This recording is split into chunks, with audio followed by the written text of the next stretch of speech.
నిరామయ. ఆమె అన్ని రకాల వ్యాధుల నుండి విముక్తి పొందింది. మనకు కూడా అలానే విముక్తి పొందించమని ప్రాధేయపడుతూ కనుక తల్లి లాంటి మన అమ్మ లాంటి జగన్మాత విశ్వానికే తల్లి మనం ప్రార్థించాలే కానీ మనకు కూడా అలానే విముక్తి వ్యాధుల నుంచి కలిగేట్టుగా చేస్తారు అమ్మవారు. నిరాళంబ.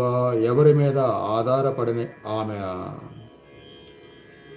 కనీసం ఎవరి మీద ఆధారపడకుండా సంతోషంగా ప్రశాంతంగా ఆరోగ్యంతో ఉండాలంటే అమ్మవారి మీదైనా పూర్తిగా ఆధారపడితే విశ్వంలో ఎవరి మీద పడకపోయినా మనకి ఆధారపడినటువంటి శక్తిని అమ్మవారే ఇస్తారు. స్వాత్మారామ. ఆమె తనలో తాను ఆనందించేది.